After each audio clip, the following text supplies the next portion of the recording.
La política, según en qué casos, nos proporciona cierto desapego cuando vemos el estado de crispación que se ha instalado en aquellas instituciones que nos representan. Pero hoy vamos a reflexionar sobre el potencial del liderazgo en la política y eso lo vamos a descubrir en este libro que ya tengo en mis manos, Maestro de Sombras, la construcción del liderazgo político de Isaac Hernández, habitual colaborador de esta casa de Radio y Televisión Canaria, de Buenos Días Canarias y consultor político. Isaac, ¿qué tal? Muy buenos días. Muy buenos días, Estíbaliz. Maestro de Sombras, ¿por qué?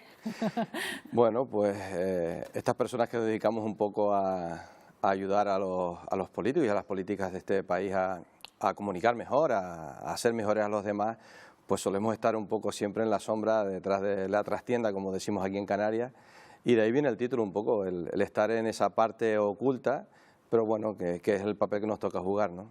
Y de todo lo que has palpado en tu trayectoria, Isaac, ¿todos llevamos un político dentro? En cierta forma sí, porque la política es todo. La política es el precio del pan, el precio de la gasolina, el mundo de la cultura, el mundo de la sociedad, la economía. Al final todos tenemos cierta parte de política porque la muestra está en que todos opinamos, esos debates ideológicos caseros y en los medios de comunicación. Las redes sociales han ayudado muchísimo a que la gente exprese su opinión y trabaje este tipo de contenidos, por lo tanto todos tenemos ese político, en algunos casos más evidente y en otros pues un poquito más ocultos, ¿no? Y entonces, de todos ellos, ¿quiénes tienen madera de líder? ¿Con esto se nace o se aprende? Hay una gran parte, yo siempre lo digo, de hecho lo expreso en el libro, que el líder, el político de peso, el que de verdad llega a medio y largo camino, como se suele decir, llega lejos, pues nace con eso, un político, un líder. Por mucho que tú trabajes, mejores en una serie de aspectos, difícil vas a llegar porque tienes que tener una serie de cualidades innatas, carisma, ese autoconocimiento, esa capacidad de innovación, esa parte de inquietud por hacer cosas, con eso se nace. Ese delegado de clase, ese capitán del equipo de fútbol, esa persona que organizaba en eventos, ese tipo de cosas. Pues eso ya viene de fábrica, como digo yo, en ese ADN, y el político al final, el liderazgo al final se va construyendo a raíz de esa base, de esos pilares que vienen de nacimiento.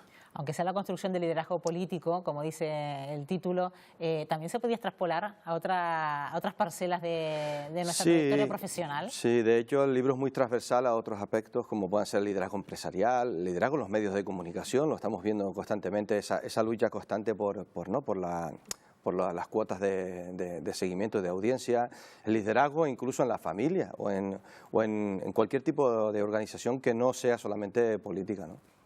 Bueno, ¿y a quién pondrías de ejemplo como líder político? Porque sé que en este libro recoges algunos capítulos donde destacas a algunos líderes políticos y que han formado parte de la historia, pero que hoy siguen teniendo una figura relevante, ¿no? El liderazgo no entiende de un solo modelo de forma de llevar a cabo grandes proyectos, ¿no? El liderazgo al final te encuentras, vas desde un Ayuso a un Manolo Domínguez que ha estado justo aquí, ahora sentado donde estoy yo, a un Pedro Sánchez, a una Angela Merkel, a un Mandela, a un Milei, a un Nayib Bukele que están muy de moda ahora en el circuito internacional. Al final se trata de entender o hacer ver a los demás que pueden ser mejores personas. De eso va el liderazgo. Por lo tanto, no hay una fórmula única para que sea el liderazgo, digamos, idílico. Hay liderazgos mucho más dictatoriales, liderazgos más participativos, liderazgos que entienden mucho mejor al pueblo. O sea, que al final no hay un modelo exacto, pero sí es verdad que tienen ese punto de ser capaces de hacer mejores a los demás. Por eso cuando nos preguntan a veces qué es el liderazgo en política, pues la capacidad de hacer cosas, ¿no? Al final el mundo se mueve porque se van haciendo cosas y eso lo tienen muy pocas personas en el mundo. De hecho, solamente los casi 300 países que componen este planeta tienen al frente a una sola persona, ¿no? Por lo tanto, algo tienen que tener de especial. ¿Y al líder político se le exige que sea fiel al mensaje o también el político puede ser flexible a las transformaciones? Y mira, en el libro hay una pequeña cita que hay una de Felipe González que decía que él entendía lo que era el liderazgo cuando ya eres el último donde hay que llamar, ¿no? Él no tenía dónde llamar por teléfono, ¿no? Porque no hay quien consultar, ¿no? Al final pasa lo mismo, ¿no? Esa capacidad de decisión final es la que cambia las cosas. No hay una... No se le puede exigir mucho más porque él es el que al final es el que no tiene a quién recurrir, ¿no? Y eso pasa en el día a día, ¿no? Me imagino que también este libro, y lo hemos visto, también te haces eco del papel de las redes sociales, ¿no? Porque cuántos liderazgos se han gestado a través de las redes sociales. ¿Estamos ante quizás fenómenos puntuales o algo que ya se va a hacer extensible a lo largo de los próximos tiempos? No, yo creo que son fenómenos puntuales. De hecho, también los nombro no solo en esta obra. El porcentaje de repercusión que tienen las redes sociales a la hora de captar el voto del electorado, en estudios que se están haciendo muy recientes, y de hecho acabo de participar en uno a nivel nacional, solamente es el 5%. Dice, pues bueno, ¿y cómo es el 5%? 5% para partidos como solo se acabó la fiesta ahora, ¿no? Acaba de salir en las europeas. Pues fíjate que tiene mucha razón ese dato, porque si llega a tener detrás una marca política de peso, un liderazgo mucho más conocido que el que ha tenido este hombre, el apoyo, el estar presente más en medios de comunicación tradicionales, pues seguramente hubiera sido el 30, el 40, el 50 a lo mejor, ¿no? Por lo tanto, son importantes, sí, pero hoy en día tiene mucho más peso una entrevista en un programa de televisión como puede ser este, un artículo en un periódico, una portada de un diario, que esa trayectoria en redes sociales. Las redes sociales están bien, pero están llenas de desinformación. 4 de cada 5 noticias en redes sociales son falsas. Por lo tanto, ya no tienen esa credibilidad que tenían hace 20 años.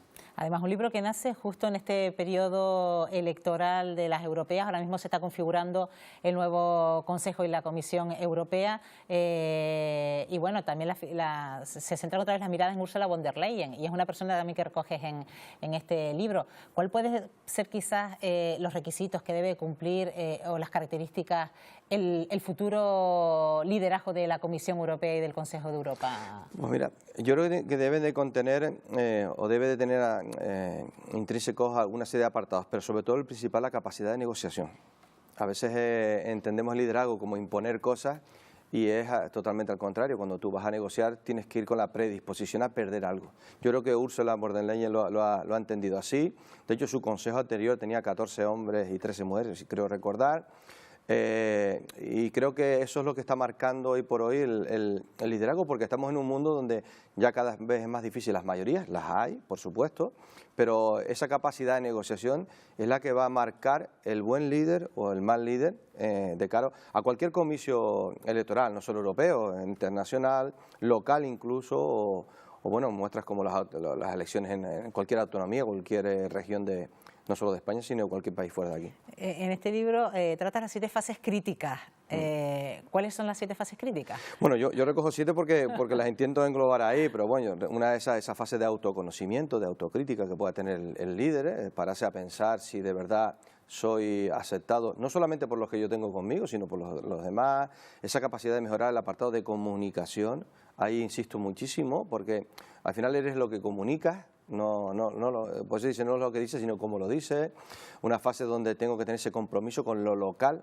A veces la gente que llega muy lejos en apartados en gobiernos muchos más nacionales, perdemos la perspectiva del que el que me da el voto es el que está en el pueblo. No debemos olvidar eso.